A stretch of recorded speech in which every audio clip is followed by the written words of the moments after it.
నమస్తే welcome to four sides TV.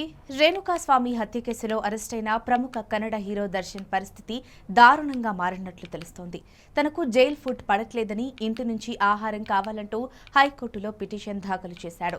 జైల్లో food వలన డయేరియాతో బాధపడుతున్నానని, ఫుడ్తో పాటు బెడ్, పుస్తకాలు కూడా కావాలని తన పిటిషన్లో కోరాడు. అయితే ఈ పిటిషన్ను విచారించిన కోర్టు ఖైదీలకందరికీ నిబంధనలు ఒకేలా ఉంటాయని తెలిపింది. అలాగే ఈ పిటిషన్పై విచారణ జరుపుతామని పేర్కొంది. ఇక దర్శన్ ఇచ్చిన పిటిషన్పై జైలు అధికారులు, పోలీసులు ప్రభుత్వానికి జస్టిస్ ఎస్ఆర్ శివకుమార్ నోటీసులు జారీ చేశారు. అనంతరం ఈ విచారణను వాయిదా వేసింది. మరోవైపు దర్శన్ తరపు న్యాయవాది తమ వాదనను వినిపిస్తూ దర్శన్ కు జైల్ ఫుడ్ పడట్లేదని పేర్కొన్నారు.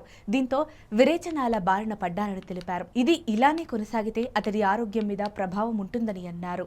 అలాగే జైళ్ల చట్టం 1963లోని సెక్షన్ 30 ప్రకారం ఖైదీలకు బయటి ఆహారం, దుస్తులు, బెడ్ అనుమతించొద్దని అన్నారు.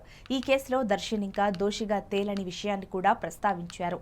దర్శన్ పిటిషన్లో ఉన్నవి అనుమతిస్తే ప్రభుత్వం ఖర్చు కూడా తగ్గుతుందని దర్శన్ తరపు న్యాయవాది వెల్లడించారు.